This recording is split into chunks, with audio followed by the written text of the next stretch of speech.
उतना ही आप बंधन युक्त हैं, दुखमय हैं, चिंतामय हैं, क्लेशमय हैं, अशांतिमय हैं। ये अंदर बैठा लिए आप, देखिए आप जिस असर को आप जितना जोर देंगे स्वीकृति में, वो उतना ही प्रभाव डाल देगा। अपने लोगों को आंतरिक विषय, ये सब चिंतन का विषय है। जो भगवत शरणागत जन होते हैं उनके चिंतन में भगवान देते हैं। ये भगवत प्रदत्त बात है जो आपको सुनाई दे रही है। ये सबकी समझ में नहीं आएगा, अध्यात्म है। सबकी समझ में आएगा रुपया कैसे बढ़े ये बताओ, हमारा काम कैसे बने ये घटिया स्वप्न।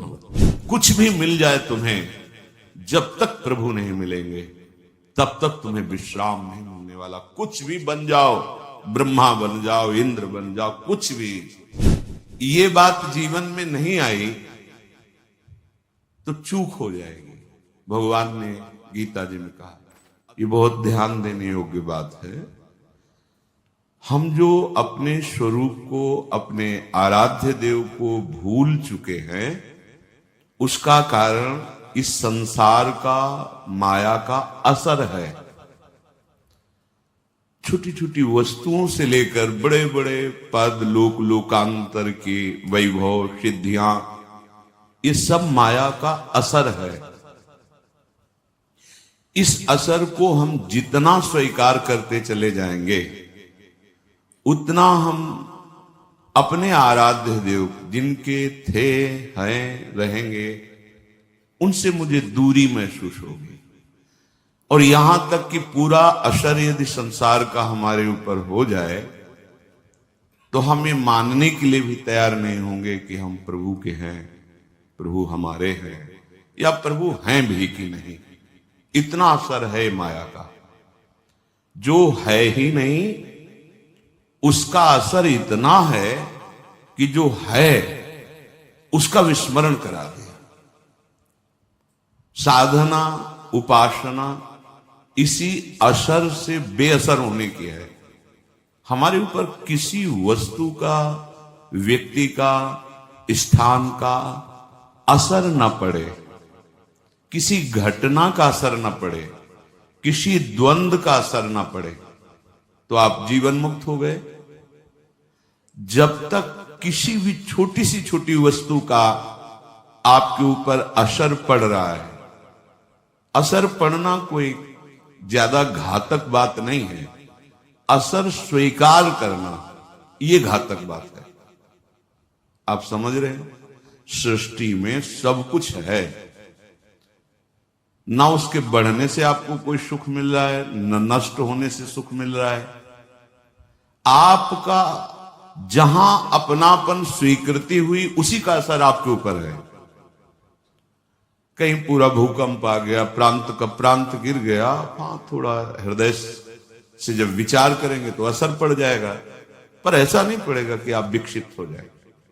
लेकिन आपका अगर एक कमरा भी गिर जाए तो असर पड़ जाएगा। ऐसे लोग जो हमेशा दुखी और चिंतित रहते हैं, उनके लिए हमारे पूज्य गुरुदेव महाराज जी ने बहुत सुंदर उपाय बताया है, जिससे वे हमेशा के लिए इन सब से दूर हो जाएंगे। जय श्री कृष्ण। आप जो स्वीकृति किए हुए हैं, जिस असर की जितनी मात्रा में, उतना ही आप बंधन युक्त हैं, दुखमय हैं, चिंतामय हैं, क्लेशमय हैं, अशांतिमय हैं। ये बहुत खास बात है। साधना का मतलब है पूरे विश्व ब्रह्मांड में भगवान की जितनी रचना है, इसका असर न रह जाए आपके ऊपर। तभी तो शांत भगवदाकार वृत्ति, वो आप है। ये आपका स्वरूप वर्णन किया जा रहा है। नित्य, शांत, आनंदमय, अभाव रहित, परम सुख राशि। ये असर विवेक के द्वारा बेअसर किया जाता है। जब आप सत्संग सुनते हैं, भगवान नाम जप करते हैं, भगवत आराधना करते हैं, तो आपकी बुद्धि परम पवित्र हो जाती है। परम पवित्र बुद्धि में जो विवेक प्रकट होता है वो इन असरों से बचाता है, काटता है इन असरों को। आप जितना जो कुछ स्वीकार किएंगे वही दुख दे रहा है, वही दुख देगा। बिल्कुल आपको किंचन मात्र किसी वस्तु, व्यक्ति, स्थान की आवश्यकता नहीं है। आपकी बुद्धि मलिन होने के कारण ये बात स्वीकार नहीं कर पाएगी कि आपको किसी भी वस्तु, व्यक्ति, स्थान की आवश्यकता नहीं है। आप कहेंगे प्राण पोषण के लिए, शरीर पोषण, ये सब आपने स्वीकार किया है माया को, इसलिए आवश्यकता, इसलिए चाह, इसलिए आप विक्षिप्त हो रहे हैं, दुखी हो रहे हैं, अशांत हो रहे हैं, मरण धर्मा हो रहे हैं, जबकि आप अविनाशी हैं। नहीं, आपको ब्रह्मबोध की बात तो, भगवद अंश तो है, आप भगवत दासत्व को प्राप्त करने का अधिकार तो है। आप इस असर पर ध्यान दीजिए। आप देखिए प्रत्येक मिनट में कोई ना कोई वस्तु, व्यक्ति, स्थान, घटना, परिस्थिति, द्वंद्व आपको अपने असर में लेना चाहता है, अपना प्रभाव डालना चाहता है। हर क्षण साधक युद्ध करता रहता है। प्रत्येक पल हर वस्तु, व्यक्ति, स्थान, घटना को बेअसर करता रहता है। तभी उसको इस बात का परम लाभ मिलता है कि वो स्वराज्य सिंहासन पर विराजमान हो जाता है। स्वा, जो हमारा स्वरूप है, शंकर सहज स्वा रूप संहारा, लाग समाधि अखंड अपारा, अखंड अपार क्षमता भरी सुख वृत्ति उसके हृदय में उदय हो जाती है। हम कभी प्रभु से विलग नहीं हुए, अब भी प्रभु से विलग नहीं है, आगे हमें कोई नहीं कर सकता। ये हमारी गलती है। हम स्वीकार करते चले जा रहे हैं मायाकृत असर को। ये अंदर बैठा लिए आप, देखिए आप, जिस असर को आप जितना जोर देंगे स्वीकृति में, वो उतना ही प्रभाव डाल देगा। ये बड़े बड़े काम, क्रोध आदि शत्रु ये असर तभी दे रहे हैं जब आप इनका असर स्वीकार कर रहे हैं, अपने में अभाव मानकर इनके द्वारा इस भाव में सुख मिलेगा।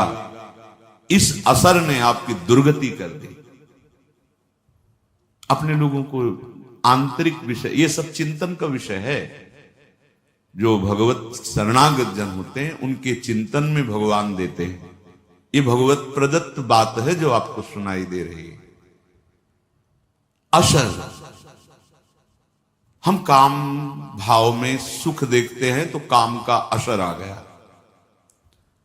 अहम भाव की पुष्टता, कामना में बाधा, क्रोध आ गया। सांसारिक भोगों में सुख मिलता है इसलिए रुपया की आवश्यकता, लोभ आ गया। ये सब हमारे परिवार के प्यारे जन हैं, अंदर विराजमान प्रभु को न जानते हुए शरीरों में मोह हो गया। जो भी गुण वृत्ति आपके अंदर जागृत हुई, अभिमान कर बैठे। क्रिया को अभिमान के द्वारा स्वीकृत, मैं करता, जो वस्तु भोगी मैं भोगता, ये मेरे से आगे निकला जा रहा, मात्सर्यता। ये माया के जो प्रधान प्रधान दोष हैं, इनका हमारे ऊपर असर तभी पड़ेगा जब हम इसको स्वीकार करेंगे। स्वीकृति अस्वीकृति से काटी जा सकती है, पर ये स्वीकृति बिना भगवत स्वीकृति के तुम्हारे में सामर्थ्य नहीं कि इसे अस्वीकृत कर सके, इसे नकार सके, इसका असर आपके ऊपर ना पड़े, ऐसे तुम्हारे में सामर्थ्य नहीं है। खो चुके हो, स्वरूप को भूल चुके हो। इसलिए पहले स्वीकार करो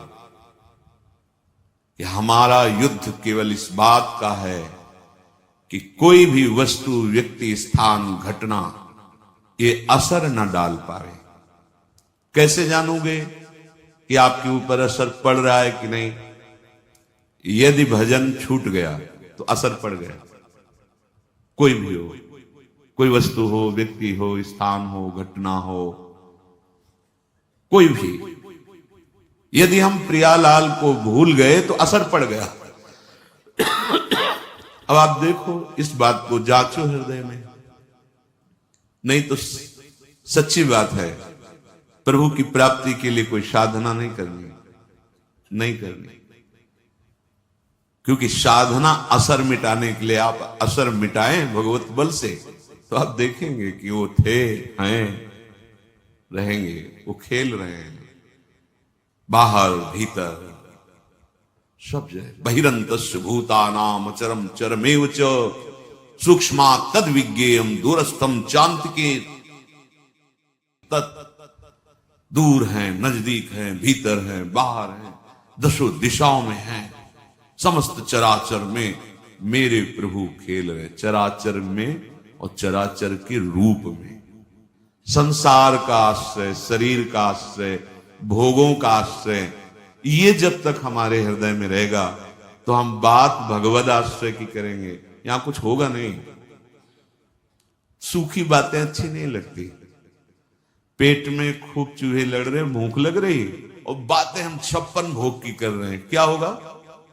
अरे भाई, नमक रोटी ही खा लें तो कम से कम वो मिट तो जाएगी, कम से कम साधारण मानव जीवन की रहनी आ जाए, भक्ति, साधारण भक्ति आ जाए, ये तो बहुत ऊंचे सर्वोपरि प्रेम रस की बात है।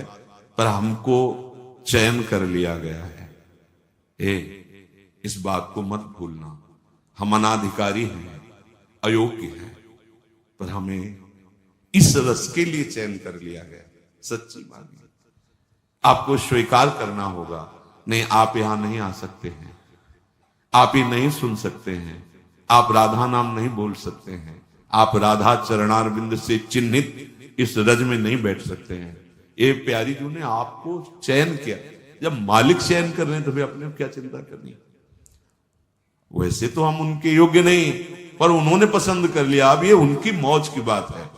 अब हमारी केवल एक बात रह गई है कि जिन्होंने हमें पसंद किया है, जिनकी हम अनंत जन्मों से खोज कर रहे हैं, इन्हीं की खोज कर रहे हैं। जिस दिन संसार का असर मिट जाएगा, उस समय तुम्हारे हृदय में ये सब हलचल समाप्त हो जाएगी। दुख सुख मान अपमान लाभ हान द्वंद्व जितने, इसी को मिटाने के लिए हम खोज कर रहे हैं, उस परम सत्य की, उस परम अविनाशी की, उस परम सुख की, जब हमें मिटा दे इस द्वंद्वों के भावों से। हमारा जो भाव गलत बन गया द्वंद्वात्मक जगत में, ये सबकी समझ में नहीं आ गया। अध्यात्म है, सबकी समझ में आएगा रुपया कैसे बढ़े ये बताओ, हमारा काम कैसे बने ये घटिया स्वप्नवत, ये सब घटिया स्वप्नवत है। अब उनको समझाने के लिए नीचे की धरा में उतर के बात करनी पड़ती। कुछ भी मिल जाए तुम्हें, जब तक प्रभु नहीं मिलेंगे तब तक तुम्हें विश्राम नहीं मिलने वाला। कुछ भी बन जाओ, ब्रह्मा बन जाओ, इंद्र बन जाओ, कुछ भी, भटकना नहीं मिटेगा। प्रभु की बड़ी कृपा है कि भटकना मिटने वाला समय आ गया है हमारा।